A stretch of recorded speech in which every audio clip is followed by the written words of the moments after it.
Una de las cosas que nos convocan hoy en este lugar y porque el Señor, entiendo ahora que nos inspiró para realizar este congreso y nos inspiró también para bautizar este congreso con el nombre de protagonistas, es porque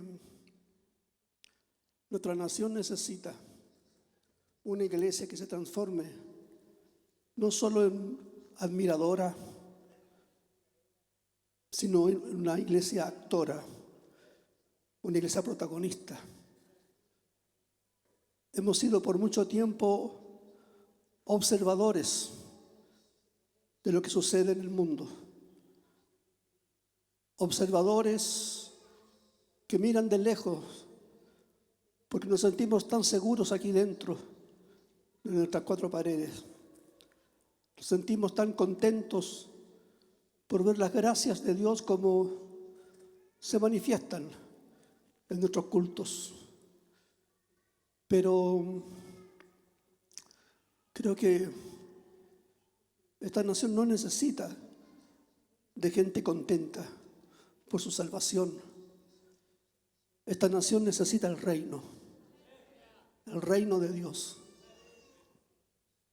Y la única institución que tiene la facultad, la autoridad y el poder para manifestar el reino es la iglesia. Somos nosotros los que tenemos la comisión de llevar el gobierno perfecto, el gobierno de Dios a las naciones. Me van a disculpar, hoy estoy como dice Pablo, con mucho temor y temblor, con debilidad, con temor y temblor. Y no se fije en la forma en que se predica hoy, sino que quiero hoy, lo más importante para mí es que pueda estar atento al contenido del mensaje. ¿Me puedes traer la silla, por favor?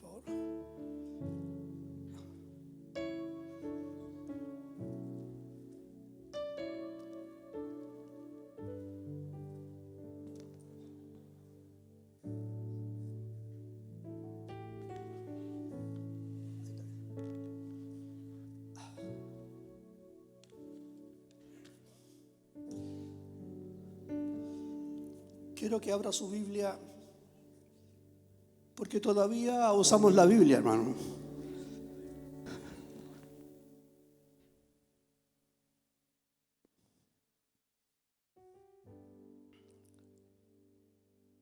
Y yo uso la Biblia porque no tengo un iPad.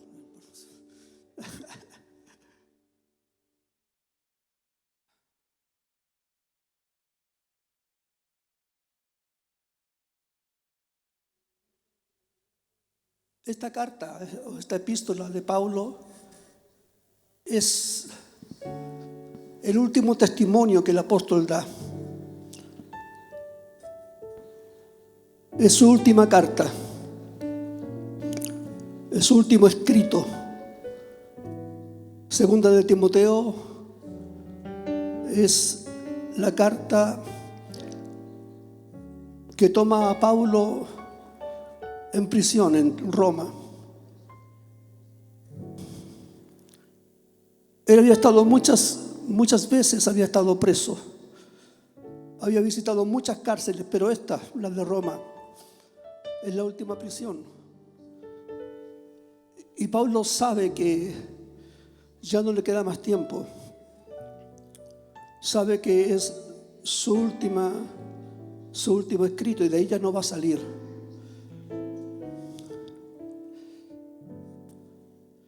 Y en el capítulo 4, verso 6, Pablo, teniendo el testimonio de Dios, dice: porque yo ya estoy para ser sacrificado y el tiempo de mi partida está cerca o es cercano. Mire, la Biblia está llena de hombres y mujeres, por supuesto, que los podemos tomar como héroes, héroes de la fe. Hombres y mujeres sobresalientes, hombres y mujeres que vivieron para Dios y que murieron por Dios, que dieron su vida por Dios y por la causa del reino. Y algunos de nosotros se identifican con Elías, otros con David, pero yo hago de mi héroe personal de la Biblia es el apóstol Pablo. Lo encuentro un hombre extraordinario, sobresaliente, un hombre apasionado por el reino, vivió por el Mesías, arriesgó su vida muchas veces por el Mesías y dio su vida por el Mesías. Un hombre que recibió una comisión extraordinaria y que vivió por esa comisión. Recibió una palabra y no se movió un milímetro de la palabra que recibió y corrió con fuerza, corrió con poder, corrió incansablemente hasta cumplir con el supremo llamamiento por el cual había sido llamado. Es un hombre radical, es un revolucionario, es un hombre sobresaliente. A él se le dio la comisión de llevar la palabra de Dios a príncipes, a reyes, a gentiles, y vivió por eso y dio su vida por eso. Es sobresaliente porque más de la mitad de los escritos del Nuevo Testamento es gracias a la pluma del apóstol. Él se puede decir que era un hiperactivo, un hiperkinético del Evangelio, incansable, insaciable. Por donde andaba, él predicaba. Donde había la oportunidad, plantaba iglesias, entrenaba discípulos. Era un hombre con una comisión y con una pasión que lo desbordaba, contagiosa. Pero aparte de eso, también él era un místico que recibía revelación, tenía arrebatos con Dios, era llevado a lugares y recibía palabra que, como dice él, era difícil de poder expresar con palabras humanas. Sin duda, Pablo era un hombre sobresaliente, extraordinario. Y cuando Pablo escribe esta carta, está básicamente entendiendo que está al final de su ministerio. Yo ya estoy para ser sacrificado, dice. El tiempo de mi partida ya es cercano. Pablo es un protagonista. Él fue un protagonista de la historia. Él no fue un observador pasivo. Él no fue uno que se alegró simplemente con haber estado aquí y allá y haber hecho esto o aquello, sino que a Pablo le faltó tiempo para seguir predicando, le faltó espacio para predicar el Evangelio. Dice que él lo llenó todo, toda Europa, toda el Asia Menor. Cuando tú sigues la pisada de los viajes de Pablo, tú encuentras que Pablo predicó en Turquía, en Estambul, predicó en Bosnia, en Herzegovina. Obviamente son los nombres de hoy. Incluso algunos historiadores dicen que es verdad, Pablo llegó a España a predicar la palabra. Así que Pablo sí tiene autoridad para hablar del Mesías, tiene autoridad para hablar del reino y tiene autoridad para escribir y edificar la iglesia. Sin duda, Pablo es un protagonista y es el ejemplo que cada uno de nosotros deberíamos de seguir. no conformarnos. Pablo era un inconformista. No conformarnos. No te conformes con tu situación económica. No te conformes si estás pasando un buen momento. No te conformes si las cosas van bien. No te conformes, siempre hay más. Siempre podemos dar más. Siempre podemos avanzar 1 metro más. Siempre podemos dar 1 luca más. Siempre se puede. Siempre se puede. Amén. Y aquí está Pablo, su segunda epístola a Timoteo. Y él tenía 2 buenas razones para escribir. La primera, él escribe a su hijo en la fe. Primero que nada, para decirle, él escribe porque está solo. Pablo dice: nadie está conmigo, todos me han desamparado. Discípulos de confianza como Demas se ha ido al mundo. Otros se fueron a otras ciudades y yo quedé aquí preso solo. Pablo está escribiendo porque se siente solo. Después de haber dado su vida, después de haber sembrado por todo el mundo la palabra del Mesías, aquí está en la cárcel, en Roma, en la cárcel más fría, en la celda más fría, en la celda de alta seguridad, y está solo. Pero Pablo no se queja. Pablo no está llorando, Pablo no está quejándose. Simplemente le escribe a Timoteo porque está solo. Y la segunda razón, le escribe porque él está preocupado por la iglesia. Su corazón está sensible porque lo que él presiente que está sucediendo con la iglesia es que está en alto peligro. Y por eso Pablo le escribe a Timoteo una carta muy personal. Una carta que está, cuando usted la lee, está llena de imperativos, de admoniciones, de mandamientos, para que Timoteo se sujete a esos consejos y a esos mandamientos que Pablo le está dando.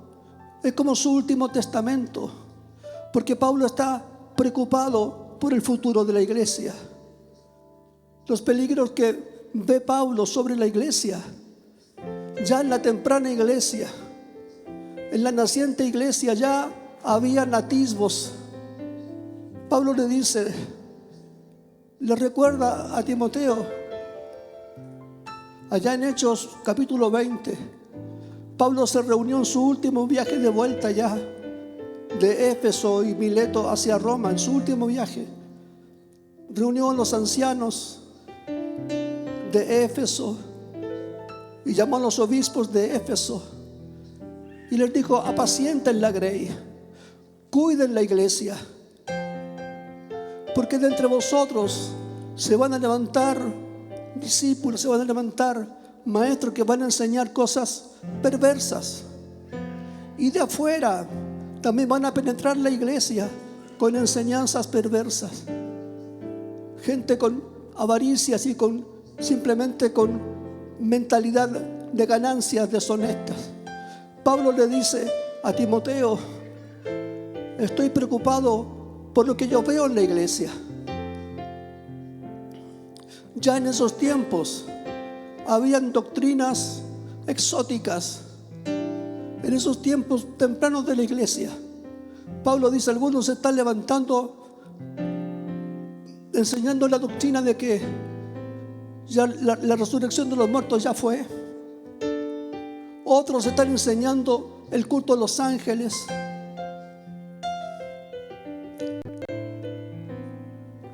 Había realmente un peligro que estaba sirviéndose sobre la iglesia, y falsos maestros de dentro de la iglesia estaban siendo movidos para escuchar y para oír cosas que no competían dentro de la iglesia.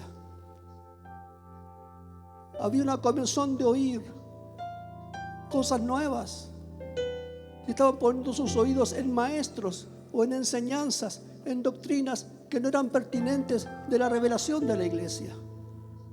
Eso pasaba en el primer siglo. En los primeros 70 años de la iglesia ya sucedía. Piensa tú cuánto más está pasando hoy, ahora.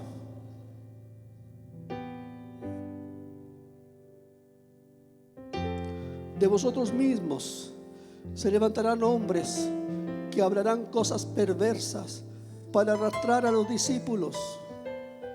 Él advierte que son tiempos peligrosos, que está hablando de la iglesia, hombres amadores de sí mismos, avaros es adictos al dinero. Pablo advierte que va a llegar tiempos donde la gente no va a prestar atención a la sana doctrina, a la sana palabra o a la revelación de la palabra, de la escritura. Que habrá comezón de oír. Comezón de oír es un principio griego. Oír algo nuevo. ¿Usted se acuerda cuando Pablo llegó al Areópago, allá en Grecia?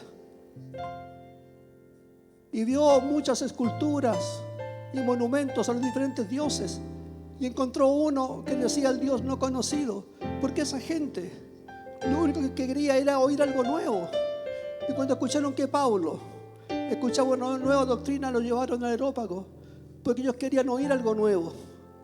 Es un demonio, es un espíritu. Oír algo nuevo, bajar algo nuevo de internet. Ojo con lo que leemos, ojo con lo que investigamos. Que nuestra curiosidad no nos traicione, que nuestro deseo de aprender no nos desvíe de la verdad, que tu deseo de adquirir revelación no fuerces a las fuerzas espirituales, porque el único que te puede dar revelación es el Espíritu Santo. Y el Espíritu Santo no se le fuerza. El Espíritu Santo fluye en un corazón que está rendido a Él. Amén. Será un tiempo donde cerrarán sus oídos a la verdad para volcarse a los mitos, a las fantasías, a doctrinas exuberantes, exóticas, a cosas raras. Los excesos. Siempre el corazón del hombre está al límite de los excesos. Pablo dice, porque vendrán tiempos peligrosos, capítulo 3. Tiempos peligrosos, gente amadora de sí misma más que de Dios. Gente que tendrá apariencia de amor a Dios, apariencia de piedad. Sí, hermano, se cierne un tiempo peligroso sobre la iglesia. Ahora mismo estamos viviendo un tiempo extraño sobre la nación y sobre la iglesia. Tiempo de hostigamiento, de tribulación, de persecución, de burla sobre la iglesia. Y los tiempos que nos han tocado vivir a nosotros son tiempos peligrosos. No son tiempos fáciles. Y cada líder, cada pastor tiene que estar muy atento y muy preocupado por la obra del Señor. Hay una serie de eventos que deben movernos a nosotros ahora, a todos nosotros, por una genuina, una preocupación real por el futuro de la iglesia. Las cosas, si el país está como está, no es porque la iglesia esté dando en el blanco. Si las cosas que están sucediendo hoy, el desborde que está habiendo hoy, es porque este mundo está demandando más de la iglesia. La necesidad de la gente, la necesidad del pueblo, la necesidad de los que sufren, está demandando de la iglesia algo más radical todavía de lo que hemos dado hasta el día de hoy. No podemos sentarnos abanicándonos con las páginas de la Biblia en la iglesia diciendo que rico es estar aquí en este lugar.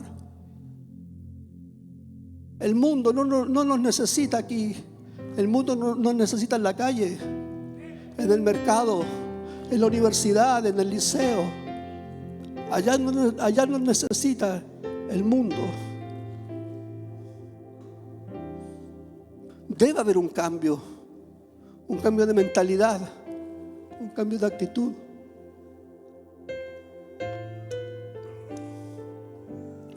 Porque los tiempos que estamos viviendo no son fáciles, hermano. No nos engañemos.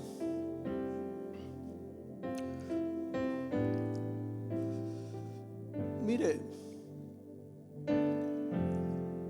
hay un abandono absoluto de los principios de Dios en toda Latinoamérica.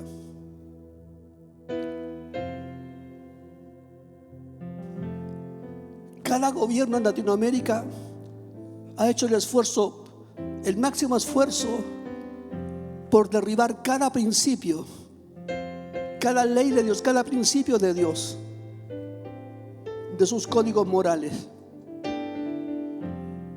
de su constitución política, la familia, la moral. Hoy hablamos de identidad de género, una desintegración y una burla de la familia como nunca antes, ahora por decreto ley. Cada vez estamos viendo que los principios divinos son pisoteados, son burlados. Y cada gobierno latinoamericano se va alejando más de la moral de Dios o de los principios de Dios. Son tiempos difíciles. Y es la iglesia la que tiene que sacar su voz. Es la iglesia la que en intercesión profética. Es la iglesia la que tiene que tomar ciudades. Es la iglesia. Somos nosotros.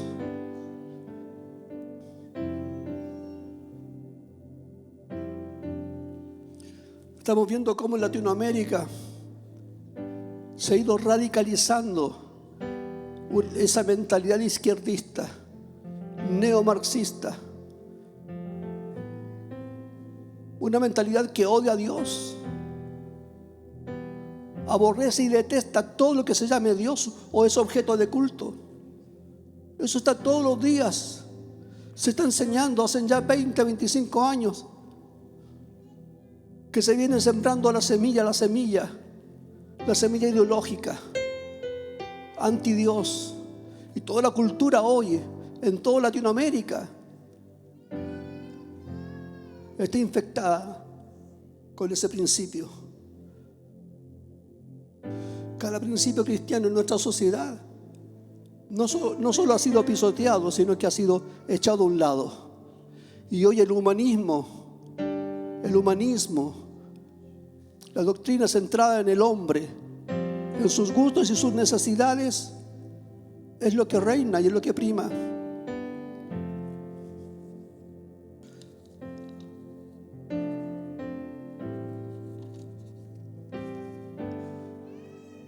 Ya todo está normalizado, hermano. Lo malo es bueno y lo bueno es malo. Todo es normal. Lo malo es normal, lo malo es bueno.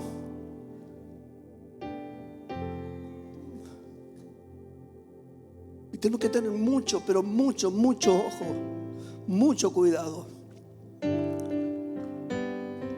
Las generaciones hoy, en su primera infancia, ya están siendo sacudidas, bombardeadas por la semilla de la ideología de género.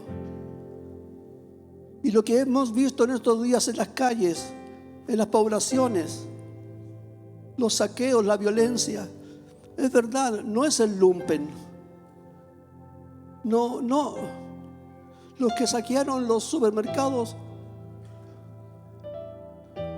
no fueron delincuentes con avesados, ¿cómo se llama? Prontuarios. No, la investigación que han hecho es que han sido pobladores, gente normal y común y corriente. Gente con trabajo, gente con auto, gente con casa. No les importó nada, arrasaron con todo, robaron todo lo que pudieran sin tener necesidad. ¿Qué nos dice eso? Que los valores, que las normas morales, todas han sido pisoteadas, todas han sido bajadas. La gente no roba por necesidad. La gente roba por gusto. La gente roba porque no tiene normas.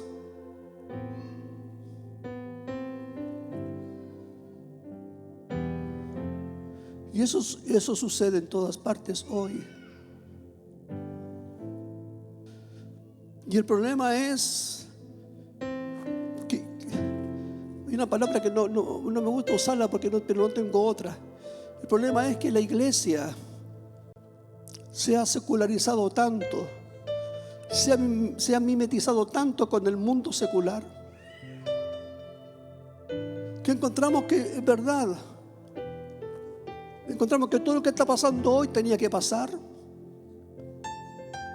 Y decimos, en cierto grado, sí, tenían razón. Y muchos cristianos, la verdad es que estos días he estado revisando los Facebook de mucha gente, no solo de mi congregación, sino que de otras también. Y los Facebook de mucha gente de la iglesia se convirtieron básicamente en un panfleto propagandístico de la izquierda, publicando lo que pasaba allá afuera, los incendios, los saqueos, las agresiones a carabineros, todas en los Facebook de los hermanos de iglesia, porque la gente no se da cuenta y está tan permeada con la ideología, con ese principado que está sobre nuestra ciudad o nuestra nación, que encontramos que es justo lo que está pasando. No hay nada justo en esta tierra. Lo único justo es el reino de Dios.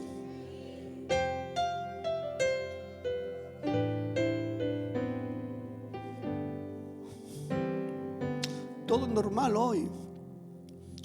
El sexo libre entre los jóvenes cristianos, los pololos, los novios, como se llamen, tienen sexo como cualquier joven universitario y en su facultad. Es normal, no es pecado. Hay que probar. Pero en mis tiempos no era normal y nunca ha sido normal el sexo premarital. El sexo es algo sagrado, reservado, solo. El acto es un acto sagrado, reservado solo para el pacto matrimonial. El divorcio hoy, la separación entre cristianos, en el pueblo cristiano, separaciones, divorcios, pastores divorciados, pastores separados, pastores divorciados. No es que llegaron divorciados del mundo, no, en la iglesia. Todo eso es normal hoy. Hermanos, sí, son tiempos peligrosos. Están pasando muchas cosas que de repente nosotros no nos damos cuenta y no vemos.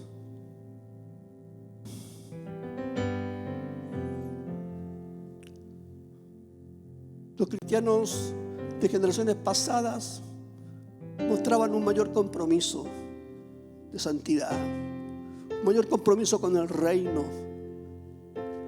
Había algo que se llamaba discipulado. Había algo que se llamaba obediencia. Hoy no, pues no es que todos somos iguales. Hoy todos tenemos los mismos derechos. Hoy no.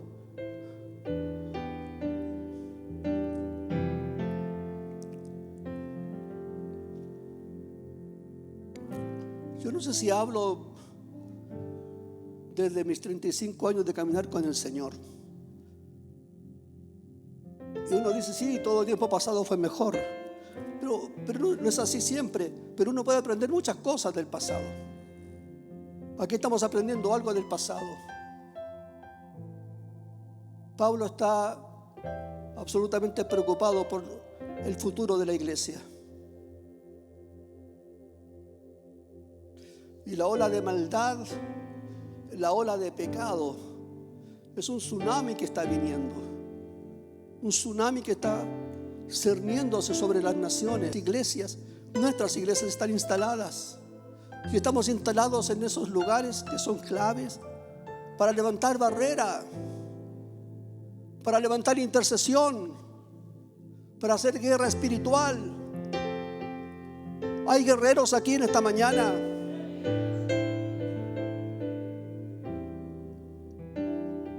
Neuquén y en Osorno no estamos para adornar ese lugar, no estamos para tener un lindo edificio en esa ciudad, estamos para ser los guardianes de la ciudad.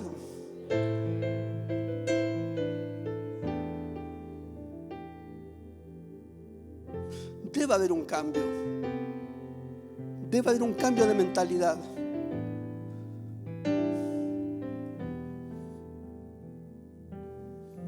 Aleluya.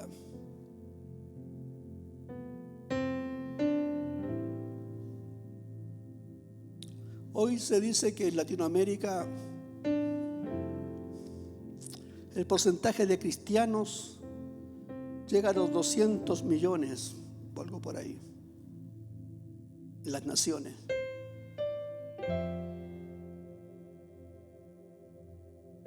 Pero ¿qué efecto estamos teniendo? ¿Qué impacto estamos teniendo?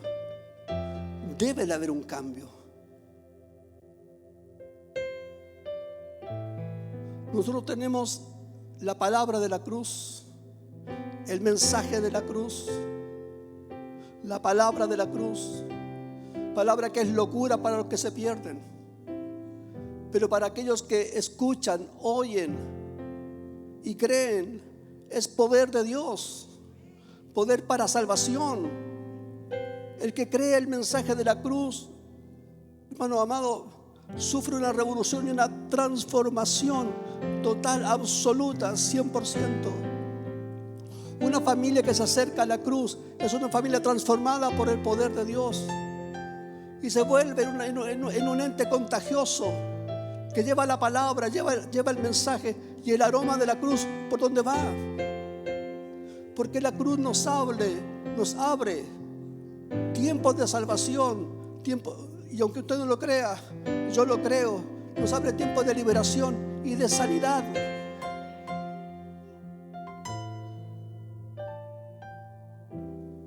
Y así como la cruz sana el corazón de un hombre y su enfermedad y una familia, también puede sanar una ciudad y también puede sanar una nación.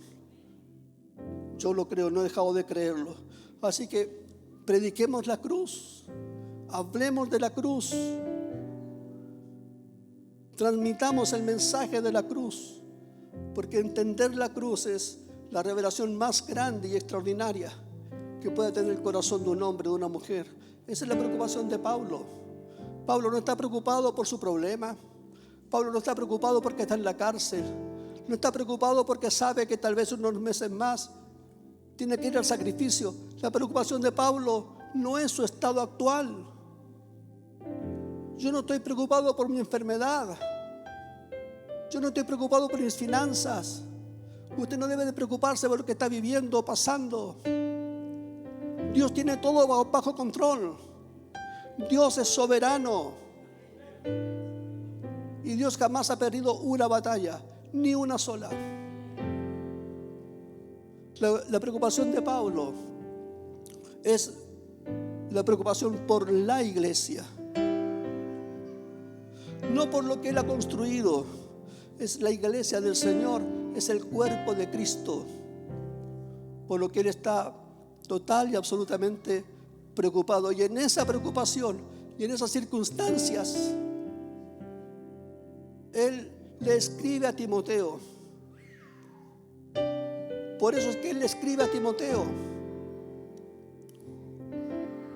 No pensó en Lucas, no pensó en Pedro, no pensó en ningún gran apóstol, no pensó en su hijo. Pensó en Timoteo. Pensó en esa persona, como él dice en alguna otra carta, que a nadie tengo en el mismo espíritu que a mí. En nadie más tengo tanta confianza que va a transmitir todo lo que Dios me ha revelado como en mi hijo Timoteo. A él le escribe la carta, su última carta.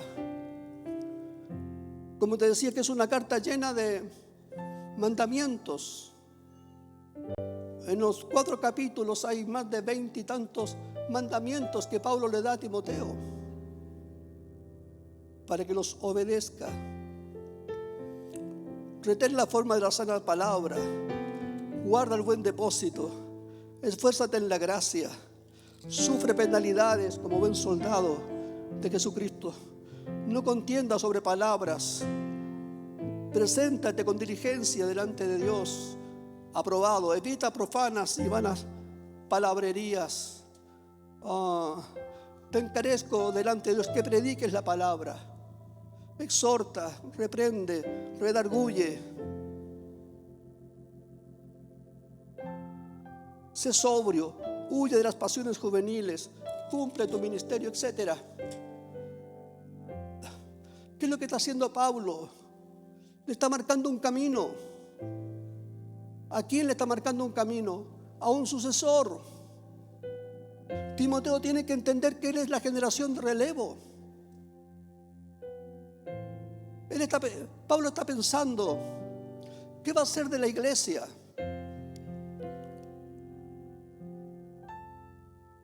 ¿A quién le puedo dar el legado? La revelación del cuerpo de Cristo, la administración de la gracia y la autoridad y la influencia sobre todas las iglesias que él había edificado. Él piensa en Timoteo. Y yo creo que cada pastor tenemos que proyectarnos. Los pastores no podemos pensar que vamos a vivir para siempre. Los pastores tenemos que estar pensando siempre. Y no importa el estado que usted esté ni la edad que usted tenga hoy.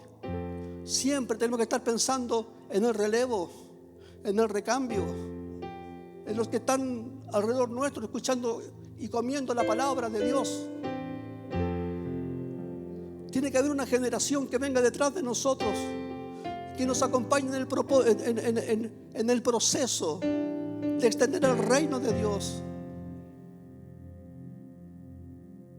Ningún pastor es el súper, ni el capo, ni el que lo debe de hacer todo. Es más, jamás será un buen pastor si lo hace todo.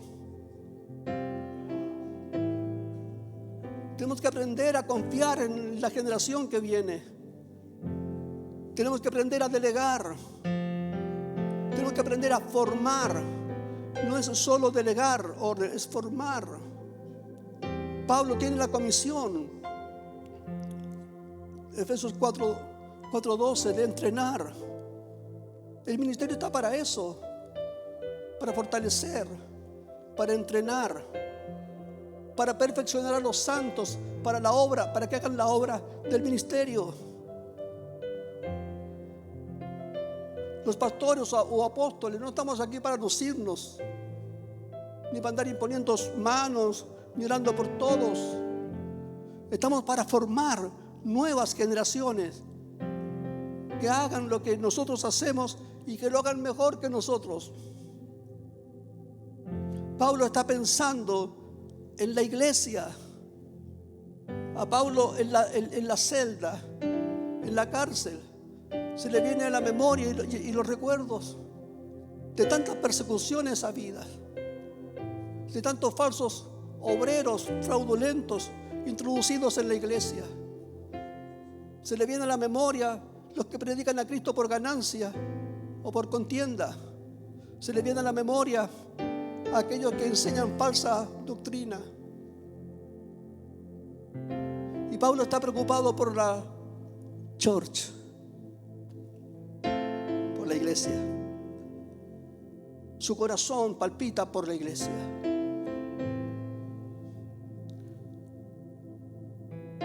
Y entonces repito, ¿en quién piensa? Piensa en Timoteo. ¿Por qué en Timoteo? Porque no confía en nadie más.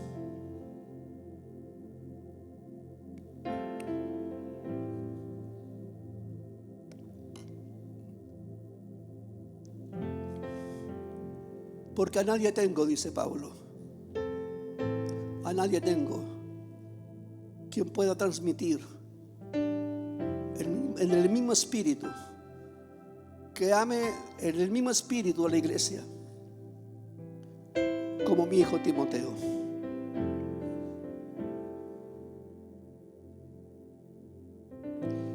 Y es aquí donde Pablo le da el consejo, el primer consejo a Timoteo. Y le dice en el capítulo 1, verso 6: te aconsejo que avives el fuego del don de Dios que está en ti por la imposición de mis manos, porque no nos ha dado Dios espíritu de cobardía, sino de poder, de amor y de dominio propio. ¿Por qué Pablo le escribe a Timoteo? Porque si bien es cierto, Timoteo es el hijo de su confianza, pero también Pablo conoce la debilidad de Timoteo, conoce los peligros que Timoteo está atravesando y las partes de su personalidad que son débiles. Y Pablo le dice: Timoteo, tú vienes detrás de mí, pero tienes que reforzar tu vida. Dios no nos ha dado espíritu de cobardía. Él sabe que Timoteo tiene un dejo de debilidad de carácter.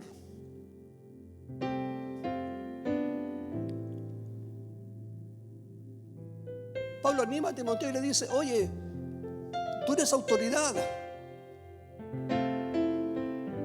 Háblale a los ancianos con autoridad. No te quedes pegado en las pasiones juveniles. Timoteo, avanza, madura. Deja de ser cobarde, timorato, pusilánime, vergonzoso. Hay tanta gente en la iglesia hoy que no predican porque les da vergüenza. Jóvenes que ni en su universidad ni en su liceo no se atreven a levantar la voz porque les da temor. Temen el que dirán, temen la burla de sus compañeros, son vergonzosos. En la iglesia pueden ser muy capos, en la iglesia pueden dar estudios bíblicos, en la iglesia pueden danzar, en la iglesia pueden profetizar, pueden orar a viva voz, pero allá afuera se necesita jóvenes llenos del Espíritu Santo, hombres y mujeres llenos del Espíritu Santo.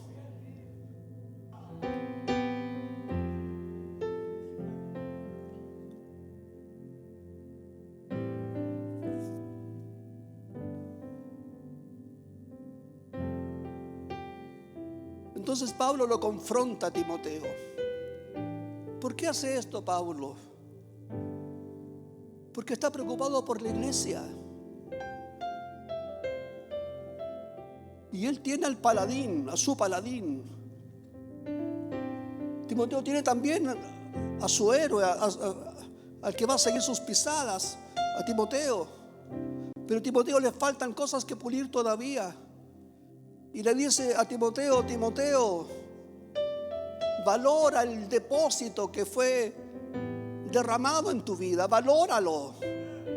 Valora la unción del Espíritu Santo, valora la presencia de Dios en tu vida.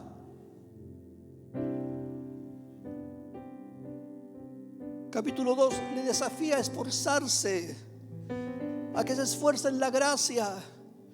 Deja la flojera, deja la timidez, deja la pereza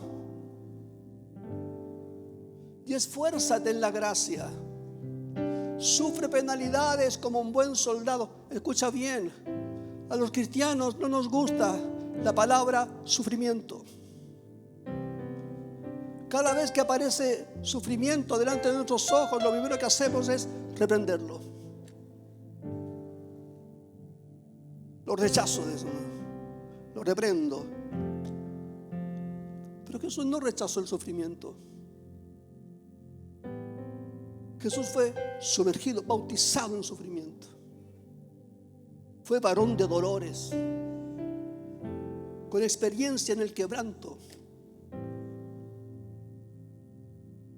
Y te digo, cada apóstol, cada sucesor, cada seguidor de Jesús ha tenido que seguir sus mismas pisadas.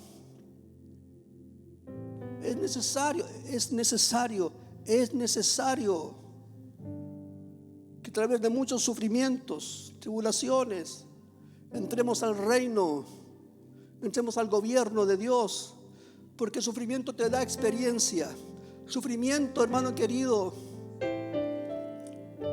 te da el testimonio de fidelidad, de lealtad, en que pase lo que pase y sea lo que sea.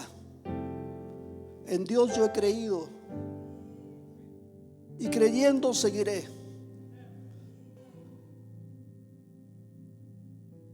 Y somos fieles.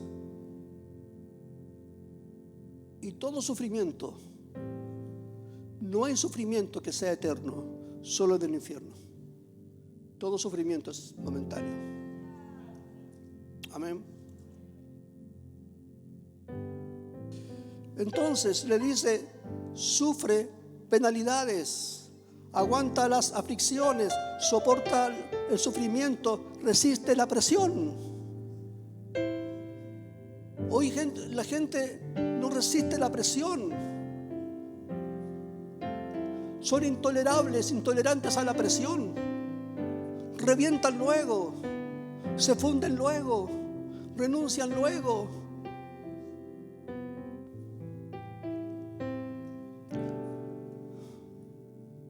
Una serie de consejos. Camina delante de Dios como un obrero aprobado que no tiene de qué avergonzarse. Evita las conversaciones mundanas y vacías. Son consejos para ti y para mí. Huye de las pasiones juveniles. O sea, compórtate a la altura de tu llamado. Piensa en que estás a otro nivel de los jóvenes comunes y corrientes del mundo. Tú tienes el poder del Espíritu Santo. Tienes la unción y la gracia de Dios para vencer toda tentación. En fin, porque vendrán tiempos peligrosos. Pablo está diciendo: vendrán tiempos peligrosos. Gente amadora de sí misma más que de Dios, que tendrán la apariencia de amar a Dios. Hermanos, se ciernen tiempos peligrosos y tenemos que estar alerta, atentos, porque viene hostigamiento y viene tribulación.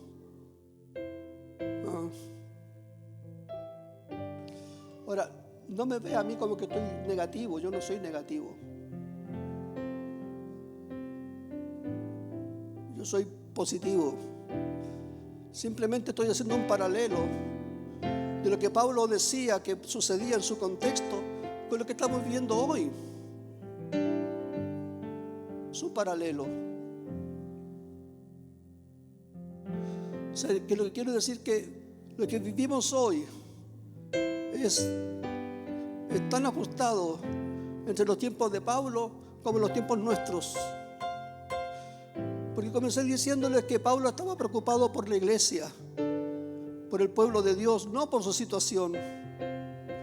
Entonces, ¿cómo será la iglesia? La iglesia ahora. ¿Cómo será la iglesia ahora? La iglesia de aquí a 20 años más, cuando los jóvenes de la iglesia, los que hoy son jóvenes, son líderes de jóvenes, líderes de alabanza, líderes de intercesión, líderes de grupos celulares. ¿Cómo será la iglesia en 20 años más cuando esos jóvenes estén al mando de la iglesia y tengan la autoridad en la iglesia? Si no son formados hoy, si no están en disciplina hoy, mejor dicho, si no son disciplinados hoy, si no son discipulados hoy. A veces me temo que los jóvenes de hoy están más atentos al celular, al chat, al Instagram que a la Biblia. Están más interesados en ir al último concierto de Marcos Witt o de Hilson o de quien sea, que meterse a ayunar y buscar de Dios.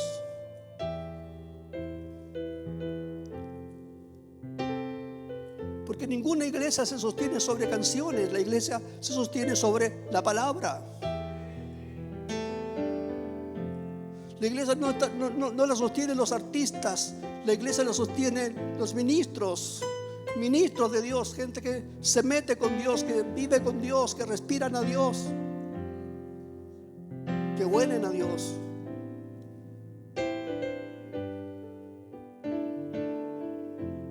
Entonces tenemos que estar preocupados por la iglesia. Y la preocupación de Pablo no era un asunto tibio ni superfluo, ambiguo. La preocupación de Pablo era real y se concentró de manera concreta en formar gente, formar personas, discipular, adiestrar, perfeccionar y en corregir el carácter ministerial de sus sucesores. Por eso que él estaba preocupado por Timoteo. Por eso que la atención y el foco de Pablo, pensando en el futuro de la iglesia, es Timoteo. Timoteo es la conexión, es el que conecta al apóstol con las generaciones que vienen. Por eso Pablo le dice a Timoteo: lo que has oído de mí ante muchos testigos, esto yo te encargo, que enseñes a otros fieles. Entonces Pablo la tenía clara. Pablo sabía que su generación, su labor no quedaba inconclusa de ninguna manera, porque su comisión la terminaba. He acabado la carrera, dice. Yo he cumplido la parte que se me encomendó. Ahora tiene que venir otro. Entonces, la preocupación de Pablo, sabe que él cumplió parte del propósito y tiene que encontrar a alguien que conecte con lo que viene. Y ese es Timoteo. Y aquí, en otras iglesias, hay muchos Timoteos que están durmiendo. Hay muchos Timoteos que están escondidos. Muchos Timoteos que se sienten débiles, que se sienten cobardes, que se sienten tímidos, que se sienten incapaces, pero son Timoteos. Dentro llevan la unción del Espíritu Santo. Y es responsabilidad nuestra no solo descubrirlos, sino formarlos, discipularlos y proyectarlos a lo que viene, prepararlos a lo que viene.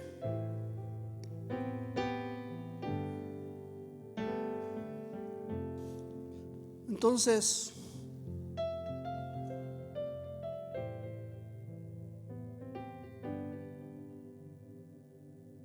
preocuparse por la obra es algo que tiene que estar en cada uno de nosotros, mayormente de nosotros los pastores. Preocuparnos por lo que viene, preocuparnos en cómo se proyecta la obra del Señor en nuestra ciudad, en nuestras ciudades y en el futuro próximo. Y preocuparse es sinónimo de ocuparse, de discipular, de preparar, de tomar a los líderes, a los servidores, a los pastores, a los que ayudan, al diaconado, a la gente que toma responsabilidad dentro de la iglesia, verlos no solamente como los que hacen cosas en la iglesia,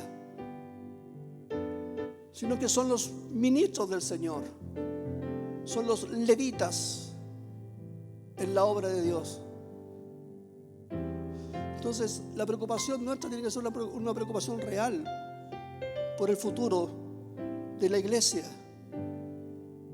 Y se tiene que traducir, como digo, en una obra real, con gente real, con gente especial. ¿Con quiénes? Con los que tienen amor por la causa del reino. Y con todos aquellos que de una u de otra manera están sirviendo dentro de la obra. No solo los que predican o los que enseñan alguna lección bíblica, con todos, porque Dios nos puede sorprender, hermano. nos puede sorprender. Puede levantar un apóstol de alguien que está limpiando los baños en este momento allá a la vuelta. Amén.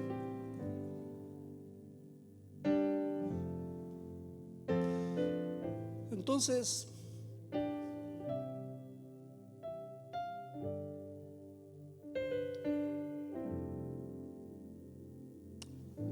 jóvenes, y no hablo retóricamente, hablo a los jóvenes.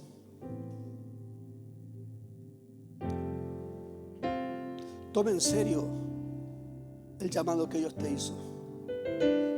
Toma en serio el servicio que estás prestando hoy en la iglesia.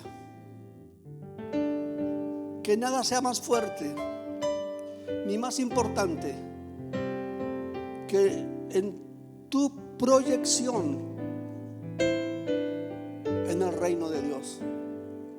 No hay carrera, no hay profesión, no hay trabajo, no hay nada más importante. No digo que seas un pastor sin tu proyección en el reino de Dios, en lo que tú sabes que Dios te está llamando para funcionar para Dios en el reino de Dios. Amén. Porque la obra de Dios se realiza a través de personas, a través de hombres y mujeres que se consagran al Rey y se consagran de todo corazón. Entonces, para terminar, usted sabe que eso es metafórico.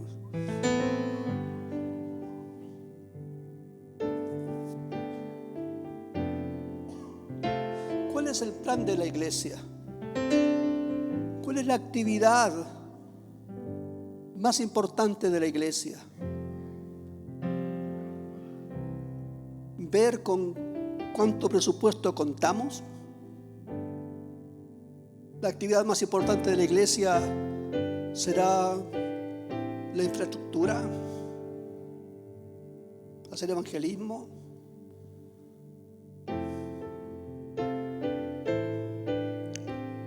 ¿Qué es lo más importante?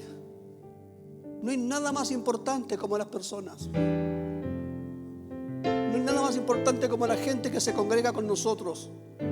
La gente que se congrega contigo, pastor. Los que comen alrededor de tu mesa, los que comen de tu mano. Por eso es que tiene que haber una sincera y transparente búsqueda de Dios de cada uno de nosotros, los pastores, cuando preparamos la palabra. Realmente estar conectados con el propósito de Dios para las personas que Dios colocó alrededor nuestro. Porque no estamos para entretener a la gente ni para darles mensajitos de autoayuda. Estamos para edificar vidas. Estamos para levantar ministros de la iglesia, ministros en el mercado, ministros en la universidad, ministros en las artes, ministros donde Dios los quiera llevar, pero ministros. Estamos para volver el corazón de los hombres, de la gente que está al lado nuestro, volverlos al altar, volverlos a Dios, que amen a Dios con todo su corazón, con toda su mente, con todas sus fuerzas, con todas sus finanzas, con todo, que amen a Dios. Sacarlos del autoengaño. Mucha gente está autoengañada diciendo que aman a Dios, pero viven como quieren. Sacarlos de allí y traerlos a que tengan una experiencia personal con el fuego de la santidad de Dios, para que se queden allí rostizándose en la presencia de Dios todos los días.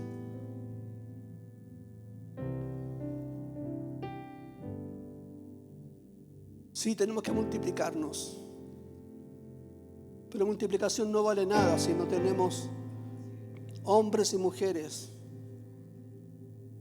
que tengan el corazón de Dios para amar a la gente, amar a las personas que están allá afuera sufriendo, amar a los pecadores, amar a aquellos que no conocen. O sea, ¿por qué son pecadores? No porque hacen cosas malas, son pecadores porque no conocen a Dios. porque si conocieran a Dios no pecarían. Y a veces los miramos así con tanto, como el fariseo miraba al publicano, así miramos de repente a las personas. No, ellos son pecadores porque no conocen otra cosa. Si conocieran a Dios como lo conocemos nosotros, yo te aseguro, aborrecerían su pecado. Y esa gente nos necesita a nosotros. Te necesita a ti, amigo. Te necesita a ti, hermano. Salir de la comodidad. Mucha gente dice, no, es que yo no soy pastor, yo no soy evangelista, yo no doy estudio bíblico en la iglesia, yo solo asisto a la iglesia. Es que Dios no quiere asistentes, Dios quiere protagonistas, gente que conecten a Dios con el mundo o con la gente que está en el mundo. Conectores del reino. Amén, queridos. Pablo tenía una estrategia. Capítulo 2, verso 2. Dice: lo que has oído de mí ante muchos testigos, esto encarga a hombres fieles que sean idóneos también para enseñar a otros. Está conectando generaciones. Está hablando de llevar el encargo, llevar la carga del reino. Tomar la carga del reino. ¿Qué es lo que quiere el reino? El reino quiere que todo el mundo sea lleno de la gloria de Dios. El reino quiere que todo el mundo se llene del conocimiento de la gloria de Dios. Eso es lo que quiere el reino. Y nosotros tenemos ese encargo de llevar el conocimiento de la gloria de Dios. Amén. Entonces esto nos habla a nosotros de la relación entre la condición, escucha bien, la condición de los fieles de la iglesia está condicionada a la relación que el líder principal, el pastor de turno, tenga con Dios. La condición de los fieles refleja también la condición de la iglesia. Una iglesia adoradora es porque los pastores son adoradores, los líderes son adoradores, la gente es adoradora. Una iglesia intercesora, una iglesia del reino, el mensaje que tenga la iglesia será lo que trasunte hacia la congregación y desde ellos hacia afuera. Y eso es lo que tenemos que hacer nosotros como líderes principales. Poder impactar con nuestra vida a los Timoteos que nos rodean y poder contagiar también al resto de la comunidad cristiana que está con nosotros. Amén. Entonces, tal es el líder, tal será la iglesia. Como es el líder, será la iglesia. Y lo que sea la iglesia es lo que va a transmitir a la comunidad en general. Yo espero que nuestras iglesias estén transmitiendo vida al mundo, esperanza, fe, sanidad, reconciliación, porque ese es el mensaje con el que está cargado la palabra del reino entre nosotros. Entonces a Pablo no le preocupaba el plan de evangelismo, ni la estrategia de guerra espiritual, ni el presupuesto, ni el equipo de alabanza. A Pablo le preocupaba la situación de su sucesor. Le preocupaba la situación de Timoteo. Y dedica su último poema o su última carta para enrutar a su hijo, para ponerlo en la ruta, para alinearlo con lo que él sabe como padre que necesita a su hijo, y que a través de él, de su hijo, las iglesias van a ser fortalecidas y edificadas. Pablo estaba preocupado por la timidez de Timoteo. Por eso Pablo lo refuerza y le dice: Timoteo, Dios no nos dio espíritu de cobardía. Dios no nos ha dado espíritu de timidez. Deja de ser cobarde, Timoteo, despierta. Dentro de ti hay una unción de poder. Dentro de ti está la fuerza del reino. Levántate, Timoteo. Haz obra de evangelista. Te encarezco delante de Dios. Te hago un encargo majestuoso. Te encarezco que prediques la palabra, que instes a tiempo y fuera de tiempo, redarguye, reprende, exhorta con toda paciencia y doctrina.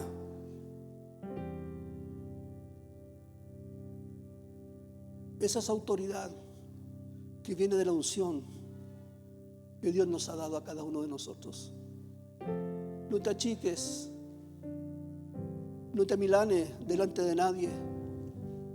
Lleva la palabra de verdad.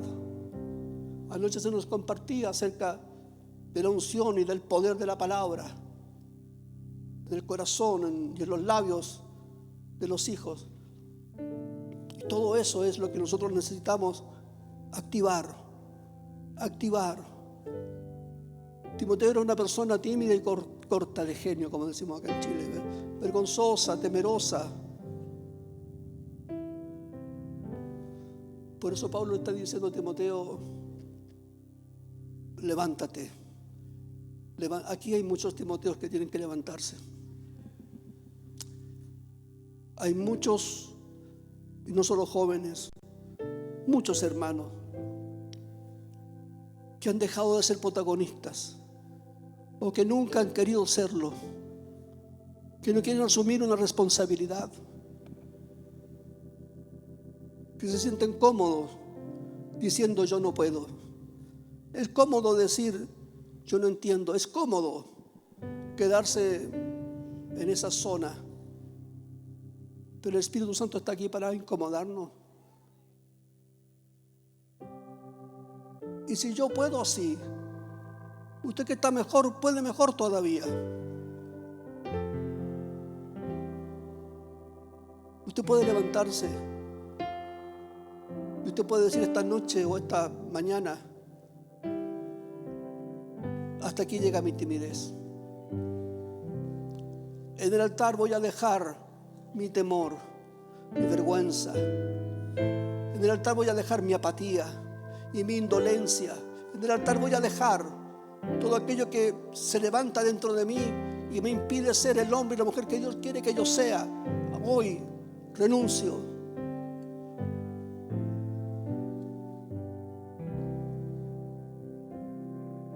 Y hoy comienzo a valorar, porque yo no dudo que usted la tenga y usted no tiene que dudar. El fuego del don de Dios. El fuego del don de Dios. Parece que a Timoteo se le había dormido. Y eso pasa muchas veces. Cuando no activas la oración, cuando no activas la palabra en tu vida, el fuego del don de Dios se duerme. Y Pablo le dice: aviva el fuego del don de Dios, que está en ti, está en ti, está en ti. Diga conmigo: está en mí, está en mí. Avívalo. Aviva el fuego del don de Dios, porque vendrán tiempos cuando no sufrirán la sana doctrina, no habrá enseñanza, no habrá revelación. Aleluya. Entonces, ahora sí que concluyo. Pablo tenía buenas razones para escribir su última carta. Es verdad, Pablo estaba solo en la cárcel. Todos los que habían comido de la mano de Pablo lo habían dejado.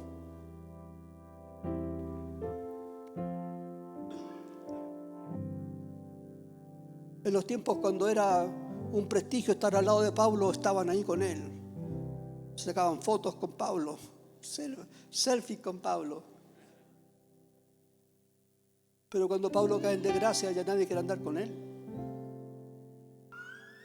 Ya no lo miran bien.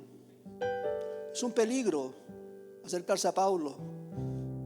Me puede contaminar. Entonces Pablo está triste.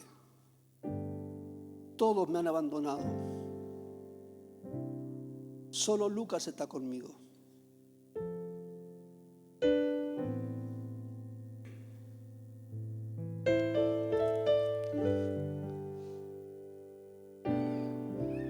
Y yo ya estoy para ser sacrificado. Y el tiempo de mi partida es lejano, es cercano. He peleado la buena batalla. He acabado la carrera. He guardado la fe. Por lo demás, pon música de apóstol que se despide. Por lo demás, me está guardada la corona de justicia, ya, la cual me dará el Señor justo